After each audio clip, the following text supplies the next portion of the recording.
नमस्कार, स्वागत है आपका वी टाइम न्यूज पर और आपके साथ मैं हूं पहली चौहान। बढ़ते हैं खबरों की ओर।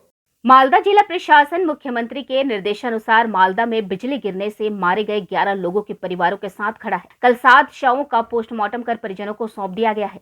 बाकी 4 शवों को आज पोस्टमार्टम के बाद परिजनों को सौंप दिया गया। इस संबंध में शुक्रवार दोपहर करीब 12 बजे मालदा मेडिकल कॉलेज अस्पताल में राज्य मंत्री सबीना यास्मीन, जिला गवर्नर नितिन सिंघानिया, विधायक व तृणमूल कांग्रेस के जिलाध्यक्ष अब्दुल रहीम बक्सी, इंग्लिश बाजार नगर पालिका के चेयरमैन कृष्णेंदु नारायण चौधरी और अन्य प्रशासनिक अधिकारी मौजूद थे।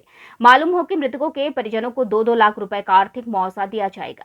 দেখুন, বাংলার মুখ্যমন্ত্রী শ্রীমতী মমতা ব্যানার্জি উনি যখনই কোনো আকস্মিক দুর্ঘটনা ঘটে তখন জেলা নেতৃত্বদেরকে উনি নির্দেশ দিয়ে থাকেন এবং সেটার ব্যতিক্রম নয়।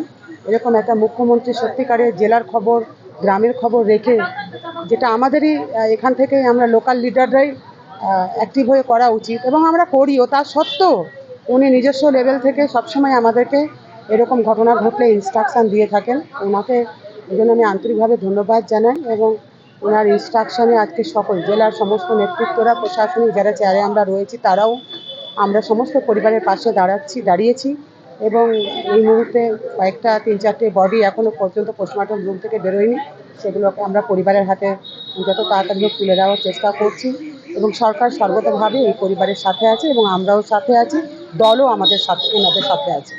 গতকালকে সন্ধ্যায় যে বজ্রবৃষ্টি হয়েছিল, সে বজ্রপাতে মালদা জেলার বিভিন্ন প্রান্তে প্রায় 11 জন একেবারে স্কুল পড়ুয়া থেকে শুরু করে নবোদম পত্রী থেকে শুরু করে কৃষক মানুষ, বয়স্ক মানুষ পর্যন্ত মারা গেছেন।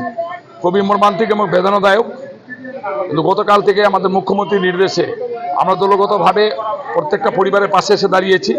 কালকে রাত্রে পোস্টমর্টম ব্যবস্থা করা হয়েছিল, প্রশাসনের পক্ষ থেকে করা হয়েছিল, সেটা পোস্টমর্টমকে বাড়ি পাঠানো হয়েছে। আমাদের লোকেরা তাদের সাথে আছে, আজকে কিছু পোস্টমর্টম এখানে হচ্ছে, আমরা তাদের সাথে আছি এবং রাজ্য সরকার পক্ষ থেকেও অনুদান হিসাবে ঘোষণা করা হয়েছে যে 2 লক্ষ করে টাকা দেওয়া হবে এবং আমরা তৃণমূল কংগ্রেসরাও যারা আছি এখানে মালদা জেলা, আমরাও এই শোকার্ত পরিবারের পাশে দাঁড়িয়ে তাকে সমস্ত ধরনের সহযোগিতা করার চেষ্টা করছি।